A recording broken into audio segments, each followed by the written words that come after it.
unbelievable! Will you please act like you have more than a two-word vocabulary? Is there air? You don't know! And now, a yak. Yak!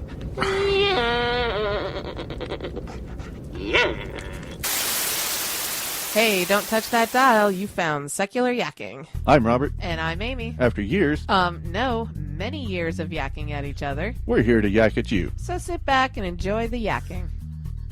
Hey, welcome back, everybody. Hope you had a wonderful week. I hope so as well. Ours has been a crazy busy week. Yeah, a little bit of rearranging, painting, remodeling, Redoing everything. Plus we had a wedding and we just go, go, go. Yeah, well, we're not done. Yeah, tell me about it. It's going to be another go, go, go weekend, I think. Yeah. Anyway, on with the show. Yes, with a little more pep in our step would be nice. Yeah, that would be cool. We'll see what we can do. But we gotta start recording this sooner versus so late at night. Okay. Anyways. All right, so let's start with Twitter. Please do. We got Atheism Matters, trademarked. Mm-hmm. Torsten Pill. No, that's not a typo. Okay. Kevin, Dean Murphy, and Austin Robert. Cool. Yeah, so some Twitterers Twitter words. following our tweets. Yay. And tell me, what is our Twitter handle? Oh, Lord. Really? Yeah. Secular yakking? Yay, you got it right. Pop quiz on the spot. Don't like it. There you go. For someone who doesn't Twitter, you got her name right. Well, it's a good thing. It's an easy one. That's why I made it easy. Yep. No, don't Twitter. Don't Facebook. I'm the oddball out. So that's fine with me. Thank you very much. That's life. Anyway. Anyways, moving on. Update on Tom. He's been missing the past couple weeks. Right. He's still missing this week, but we know where he is now. Okay. Yeah, he made it to San Diego. Oh, excellent. So hopefully once he gets settled in there, he'll be back on with his much missed history segment. Yak from the past. Yak from the past. Excellent. So hurry up, Tom. We need you back. Yep. Miss the yak from the past. All right. Next. Yes, please. So we've talked quite a bit about this initiative, I-1515, and its anti-transgender bathroom qualities. God, I wish we'd just get over this already, but Luckily, we can. Good, it's about damn time. It failed to gather the number of signatures necessary to make the ballot on November. Good, because this is just a ridiculous thing that we're doing here. Yeah. I mean, my God, it's like the new fad, and it's finally passing on so they can find something else to start bitching about. Well, yeah. But the good news is we have to wait till next year before they can start talking about it again. Okay. So we get 6 months. You seriously think they'll bring it up again? I guarantee they will bring it up again. Ugh, gosh. Just with different wording, and they'll try and sneak it in some other way. And I will protest just as hard. Yeah, you kind of went off on that one guy at the store the other day. He deserved it. Yeah. I wasn't with you, but I heard you were close to laying some punches. I would not get violent. Well, your daughter said she thought that you might lay a punch. Well, no. I was pretty angry, but I will not get violent. That No, doesn't do any good. it's so not your character, first of all. No. But she said you got pretty pissed. Yeah, let's just say I dropped an F-bomb or two. Yeah, which you don't do. No, not normally. No, you don't. But I'm pretty adamant about this issue. It's one of the things that I absolutely feel so passionate about, that we shouldn't discriminate against people like this. And the way that they're going about it, I think it's pretty it's crappy. a dishonest way to go about it. Because the guy said, do you want to keep men out of women's bathrooms? And that's when I went off, because they said that's not what it's about. Yeah. Yeah. I mean... Anyway, I don't have to deal with those people anymore, which is good. Mm-hmm. Because most of the time I didn't have time to deal with them. Yeah. So. Well, that's one fad postponed, I guess you could say. Probably not gone, postponed. but postponed. Well, speaking of horrible bills. Okay. We have one that is going through the committees in Congress right now. Uh-huh. And it's called the First Amendment Defense Act. Sounds good, right? Okay, elaborate, please. So it is a piece of religious liberty legislation that would allow individuals, businesses, nonprofits, etc., to discriminate against same-sex marriage or gay people based on their religious convictions. What? Yep. Are you kidding? Yep. Wait, this would allow them to do this? Yes, it allows them to circumvent the Civil Rights Acts and current protections for LGBTQ. I'm speechless. So here's what the Human Rights Campaign says about it. Okay. It's we're going to shorten it to FADA. FADA. I don't know, FADA. Whatever. It's state-sanctioned discrimination. The bill would allow individuals, many businesses, and nonprofit organizations to go around critical federal protection designed to protect LGBTQ families from harmful discrimination. I don't understand what. Okay, So anyways, go. So that's a broad overview. Yeah. Following the recent U.S. Supreme Court decision, same-sex married couples are entitled to federal spousal benefits regardless of where they live. Okay. Under FADA, however, individual businesses could ignore the civil rights of these couples and deny them spousal benefits they are entitled to under law. So, Family Leave Act, insurance, survival benefits. That's ridiculous. Yeah. It could also allow any privately owned business to refuse to let an employee take time off to care for their same-sex spouse in violation of family medical leave laws. Pretty much everything we have now. Right. And despite protections in the Fair Housing Act, commercial landlords could violate fair housing laws by refusing to housing a single mother or same-sex couple based on religious belief that sexual relations are reserved for different-sex married couples. That's total BS. How is this even an option? Because Congress is considering it. Now, here's the problem. Why? Because they're idiots. They've lost the battle on same-sex marriage. They're going to lose the battle on transgender rights. They're just pulling at straws. But this is complete and outright discrimination. Yes, it is. There's no sugarcoating it So in here's any way. the thing. There's been a ton of these religious freedom protection acts going on all over the United States. Mm-hmm. Every single time they've been destroyed by the courts. Uh-huh. The recent one with almost the exact same language in Mississippi was just struck down by the Mississippi State Supreme Court. Right. Seriously, this is what we're dealing with here. They're on their last Yes, they're grasp yes. to retain their power. Yeah, I see right? that. By doing something outrageous like this. So, and the beautiful part is now we get to point at the ones that are complete assholes. And total assholes, because I probably shouldn't be saying I that. don't care. But complete jerks, because this is flat out discriminating, regardless of what group it's going against. I can't understand, I guess because of the way I think, I can't understand why they don't have the humanity and see the awfulness of this. I mean, to comes down, discriminate whether it's a single mom or a gay couple, what difference does it make? I think it comes down to this loss of power, loss of prestige that the Christians are currently going through. Yes, I can see that. They're freaking out. They are losing their privileged position, and they think they're being persecuted. Yes, because... Which is not true. Everyone is just asking for the same thing they've had forever. Well, and that's just the That's thing. not You know, persecution. most people who are on the non-religious side just want equality. That's it. They're not asking to have more than what they have or make the scale tip completely the other way, because it's been totally in the Christian favor for centuries, and like bluntly so. We're not even asking to tip it completely in the opposite direction. We just want it to level out. Right. I can see where they would be afraid of it tipping the other direction, because we've seen that's what they would do for sure. Well, yeah, and we've seen what happens when it does tip the other direction. It gets ugly. It does. Mm-hmm. I mean, you look at Soviet Union, Mm-hmm. absolutely an atheistic enforced atheism on the populace is not a good thing, which Right, is why we no. don't want it. We've seen the Forcing effects of that. Anything on anyone is not a good thing. No. And by doing this, what they're proposing is forcing stuff on someone else yet again. Yeah, it's discriminatory practices sanctioned by the Congress. Again, That is just nuts. We got over this when we got rid of Don't Ask, Don't Tell. When we got rid of We have DOMA, just seemed to be going backwards. Right, they just keep reaching back and back. It's ridiculous. Everything that seems to be going on lately with everything that's in the media right now and this and just so many things, we're going backwards more and more. It's like, what the hell, people? Did we not learn it the first time we went through it? Or maybe that was repeated as well. Right, it's almost like we're going back to fight the same fights we did back in the 60s. It's ridiculous. Well, not we did, but our parents fought these fights in the 60s. I mean, I cannot understand the stupidity in repeating human flaws, human mistakes, human stupidity. I mean, and yet here we are just trucking along, doing it again, whether it's this or it's, things going on now. Yeah, that reminds me of a pretty cool saying. I'm going to see if I can get it right. Uh-huh. So, those who don't study history are doomed to repeat it. Those who do study history are doomed to watch those who didn't study it repeat it. I can definitely see that.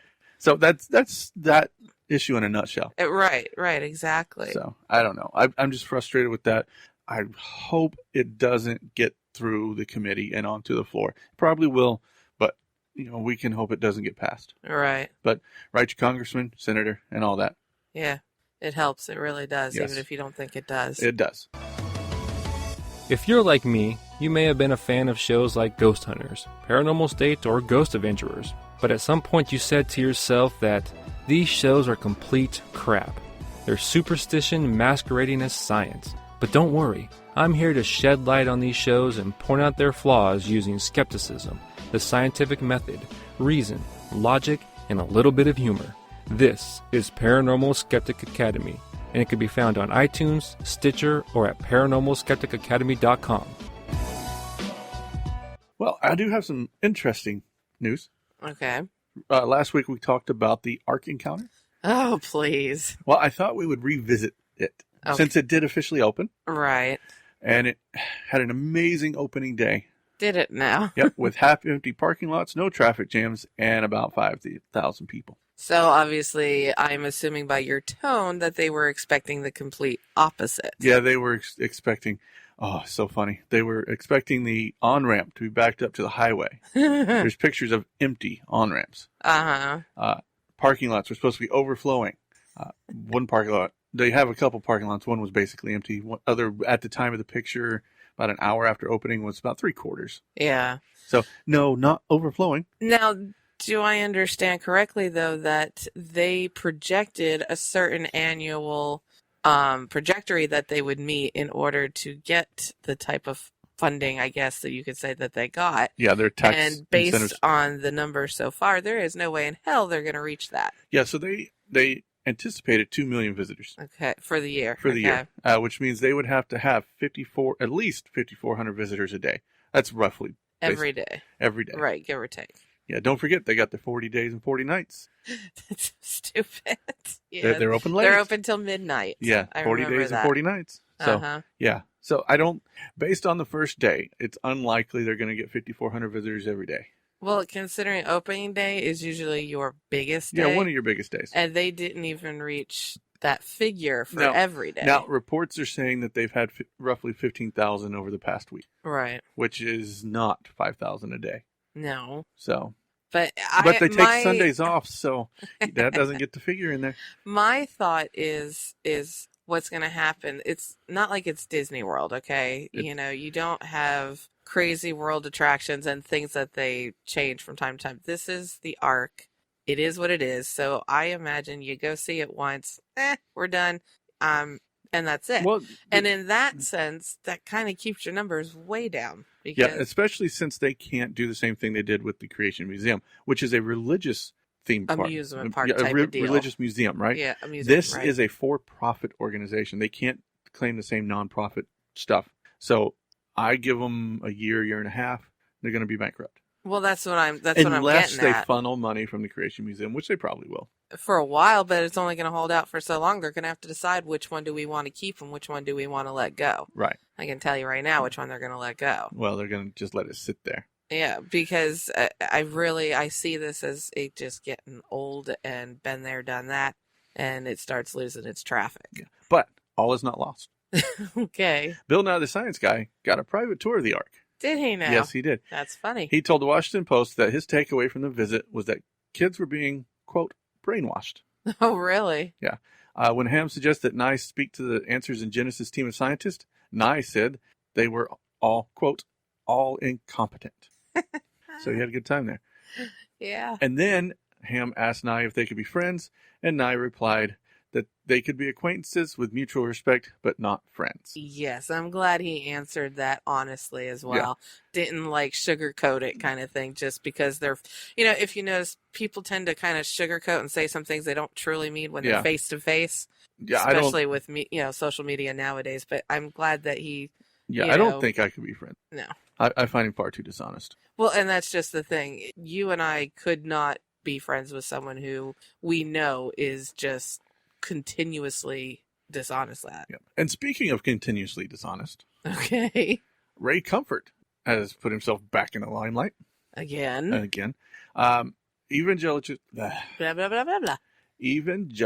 Okay, I'm going to try this again. I will get it no right. No way it's going to work for you. Evangelist Ray Comfort went on a conservative radio host Janet Mefford's show last week to explain why atheists should not have political power. Yay, you did it. Yeah, mostly. He went on about how atheists caused 110 million deaths over the last 100 years by Stalin, Pol Pot, Lenin, and all atheists. I have so much to say about that. Yeah, this has been debunked a billion this times. is so old. Yeah, it's basically saying because they're atheists, they committed these because of atheism, is basically what he's saying, right? Not the fact that... But here's the thing. They also had mustaches. It's the mustaches that did it? Yes. Well, it's the same logic. Yeah, They had mustaches, so therefore we can't let someone with mustaches get political power. They were also all men. That's right. So no more men. That's right. And they were all, well, two of them were probably heavy. Lenin wasn't heavy for sure. So it's a weight thing. It's a weight thing now. Okay. So, yeah. But yeah, it's not. They didn't do it because of their atheism. They did it because they were power hungry. Yes, it's a mental thing. It's not an atheistic thing. Right. It's like you said, power. They were power hungry, and that can be anybody. And a little loco. Yeah, that can be anybody. It's actually, I could name quite a few right now. Yeah, but he went just a little bit further. Did he now? Yeah, and I got some audio of that here. Okay. And so when people realize that, you can't trust an atheist in a position of authority, especially politically. And maybe nice people when you meet them in the street, but you give them power to do what they want and carry out their own agendas, and you're going to find that they don't have any moral high ground to stand on because they're not standing on any whatsoever.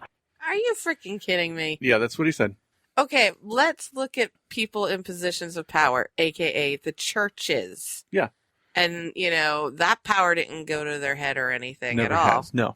And here we're back to the whole atheists have no morals crap. Right. That is so old as well. So there's a huge difference between politicians who openly identify as Christian and the ones who identify as atheists. Mm-hmm. So Christians wear their faith on their sleeves. Mm-hmm. They talk about it all the time, every single speech. In your face, whether you want it or not. Right. And with every intent of legislating with the Bible. Right, exactly. All you have to do is look at last year's presidential debate race, right? Right.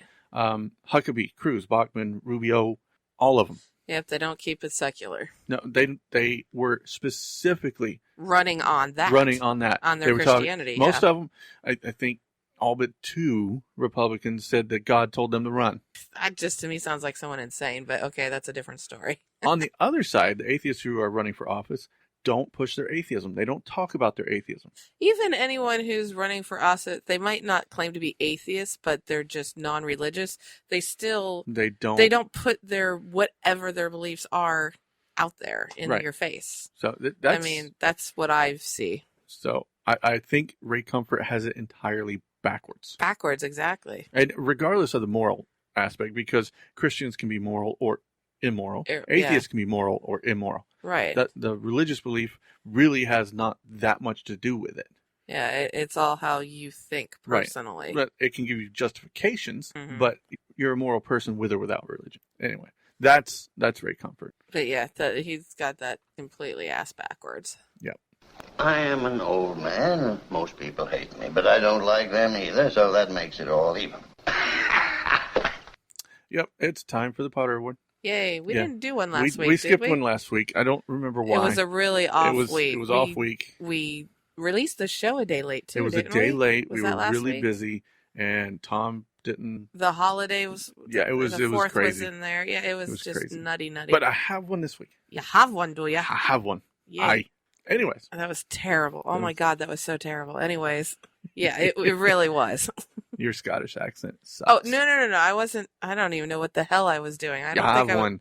No, her daughter could do a really good one. Yes, she can. Anyways, Our Potter Award winner this week is David Whitney. Alrighty. David Whitney of the Institute of Constitution claimed that President Obama and the Supreme Court justice who struck down anti-gay state marriage amendments are going to hell, and that those who hold public office should be Christians who have a biblical understanding of law and government. Did he not get the memo on separation of church and state? No. Apparently. Yeah. He urged Christians to be in prayer for those in civil government, be in prayer for those running for office, even those who have a wrong point of view, pay. Yeah, you could pay. They do. Pray for their repentance. Pray that somebody like Barack Obama who began violating his oath of office from the day he took his oath of office, that he would repent. So can we use the Quran? No. He just says we have to pray. Yeah, well. I mean, This guy is... Who's to say what religion we have to pray with? He's saying Christians. Oh, that's just crap. Yeah. He also said, because as I read his life, he's headed on the road to hell and he's going to be eternally damned if he does not repent his sins. I am so sick of people being in these positions and not understanding that church and state do not mix. They do not intermingle. They don't go together hand in hand. Right. It's like when we did the rally. Mm-hmm. The people across the street were implicitly urging more Christians to get into office to do more Christian legislation. Yep. We just talked about that with the FATA. Yeah. That's basically a Christian piece of legislation. And that's all they want is their Christianity, their God into, the government. And yet this is America. It's the melting pot where there are many different people, many different beliefs, many different gods for people here, right, or none at all. And all they want is me, mine. And we're over there yelling about equality for all. Right.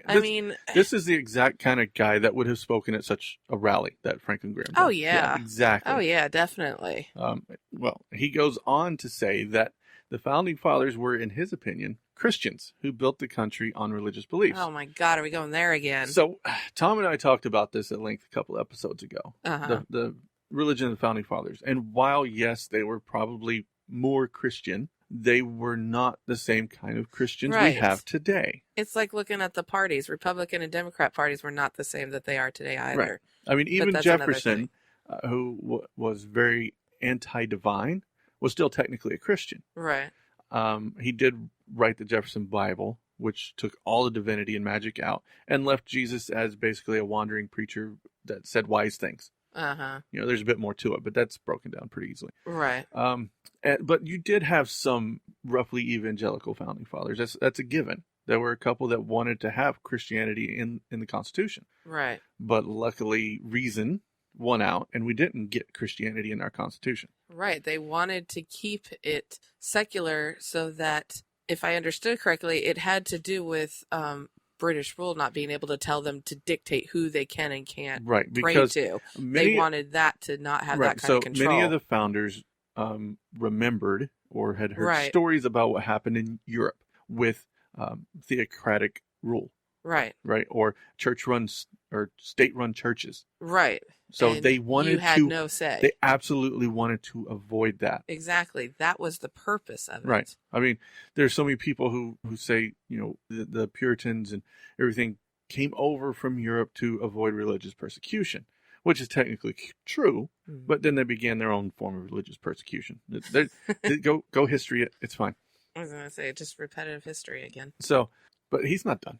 Okay. They never are. Yeah. We know that until people understand the worldview of our founders, a biblical worldview of law and government, they are really not qualified to hold office in any position, even down to dog catcher on the county level. That bothers me. Wait, translate that for me. I'm He's having a saying, dumb moment. Unless you're a Christian, you can't hold office. You're not qualified. That's ridiculous. There's a thing in the Constitution that says there shall be no religious test to hold public office in the United States. He forgot that one too. Period. There's no if. There's no ands. Well, and that's again my point. They are in these positions. Of all people, they should know so more than anyone. Yeah. Well, especially since he ran for Congress. Exactly. And lost, by the way. Yeah. He actually, if I read it right, he ran as a fake Democrat. What the hell is a fake Democrat? He's a conservative that needed to run for office. So he became a Democrat. Right. Quote unquote. Right. And it was an explicitly theocratic platform. Uh-huh. And it was running against an explicitly theocratic Republican. So yeah, there's that. Uh-huh. He says, Christians who have a biblical understanding of law and government and understanding of the founders, they're the ones that need to take every position of leadership in the country. Seriously. I don't even know what to say to that. He just wants God on everything. Yeah. In and on everything. Yeah. And technically any of us non-believers should be wearing a patch and put in camps or something. I mean, it's almost what it seems like he wants. He's bordering on that. Yeah. Yeah. But he also said the founding fathers then this is a quote, said there is one God, the God of the Bible, and today's government must also follow God's standard of justice. No, I don't think the Founding Fathers really said that too often. I'm pretty sure they didn't. Yeah. They might have said that a few times, but not in regards to government. No, definitely not. That's one of the beautiful things that I like to talk about a lot, is that I don't care what the religion of the Founding Fathers were. I care what they put in the Constitution. Well, that's how you and I feel right now with any candidate running for anything. It's not about what their personal beliefs are. It's about how their actions are, what they stand for, how they plan on running things. They could believe in their God, but yet have this mindset that church and state needs to be separate, because there are Christians out here who feel like that. There are lots of them. Yes, and they feel, yes, I believe in God, but I don't believe that religion and government should mix. Right.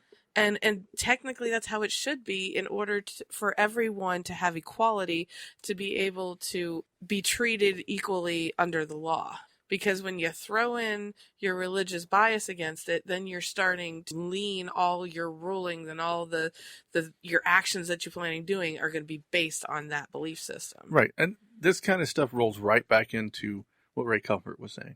This guy has almost the exact same view as Ray Comfort.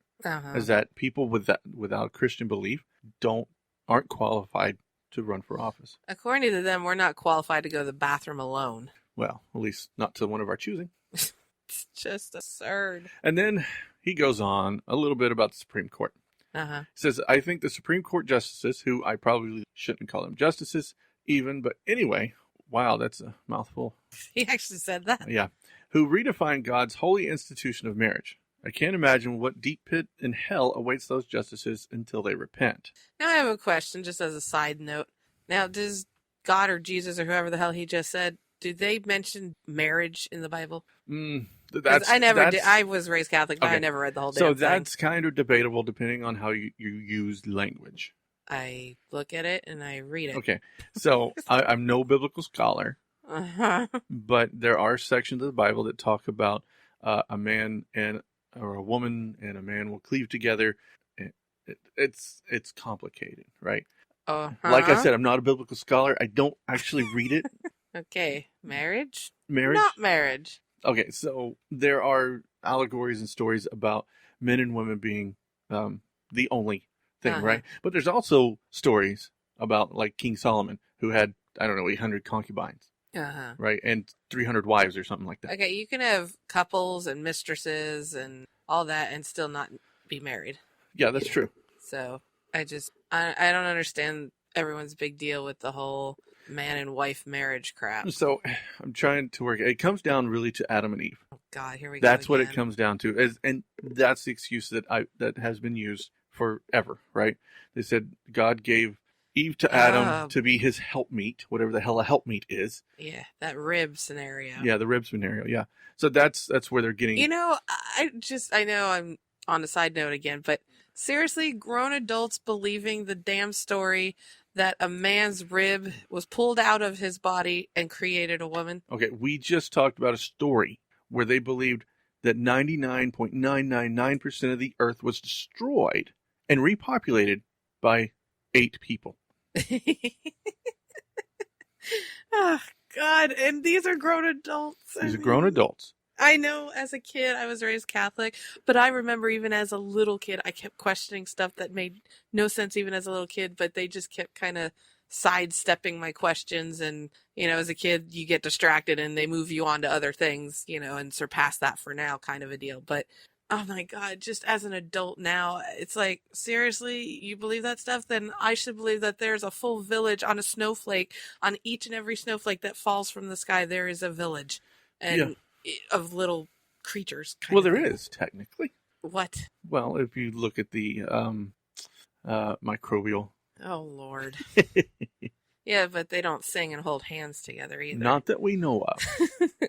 But seriously, I mean, come on. We're grown adults. And not only are we grown adults for... Actually, it's like you have to kind of convince yourself to ignore your common sense button to be able to continue to believe some of the stories Oh, that yeah. go on. Yeah. You really have to ignore that button. Well, what frustrates me, and we're getting off the Potter War, I know but that's we okay. are. I know. That's okay because we're making it interesting. Anyways. What frustrates me is when these people are given the facts, right? When they're shown that their 6,000-year-old model doesn't work, when they're shown that the flood never happened, when they're shown that dinosaurs and people never coexisted, they continue to say, no, I don't believe the scientists. Well, and that's what I was just going to get to just a second ago, is we also not only, they ignore the common sense button that just doesn't make any sense to pull the rib scenario, but we have facts that can prove a lot of things, and yet, again, ignore that little thing going off in your head that's telling you that, I know this is not right, but I'm going to go ahead and say that I don't believe it because it is the rib out of the guy to create a woman scenario. Well, it's not the other way around. It gets worse than the rib out of the guy, because the rib out of the guy, yeah, you could do cloning. You're right. So if you wanted to go with the Raelians or something. Oh, yeah, okay. Right, and say that, they created humans. Right. Yeah, I could almost see that. It kind of goes, get throw him a bone. Right. No Yeah, pun throw 'em a bone. intended. But it gets worse when you go to the creation of Adam. He's created from dirt. That's right. That's dust, right? Right, dust. Yeah. So either way, we're still believing this story. I mean, it's, again, the snowflake scenario in my point of view. It is. I don't know. We got off the Potter. I know. We did. I want to finish that guy. Okay. My bad. We were talking about Supreme Court justices and what he thinks about them, right? Right. He says they think they're higher than God. They put themselves above the Almighty, and believe me, there's a comeuppance coming for every one of them when they're going to be dragged off down their high and mighty positions on that bench with their black robes and recast in the pit of hell unless they repent. Oh, these are the non-believing Justice. Okay, or there just, is the justices. Just justices. There's not general. a single atheist on the Supreme Court. I didn't think so. No, well, not a single avowed atheist. Let's put it that way. Yeah. I don't know. Admitted one. Admitted, yes. No, they're not. Oh, he's sweet. Yeah, he's a wonderful man who probably will try and run for office again. I wouldn't doubt it. He fails. Yeah, he will. I don't know. The way everything's going lately, everything's topsy-turvy. So who's to say? I don't know. But I think we're done. Yeah, I think that's all the yakking I'm going to have for you this week. I think that's all the yakking I got, because otherwise I'm just going to keep ranting. All right. We'll see you guys next week. Next week. We always like to hear your feedback, so leave us a voicemail at 704-802-YAK or an email at podcast@secularyakking.com. More input. All comments are welcome. We like to hear the good, the bad, and the ugly.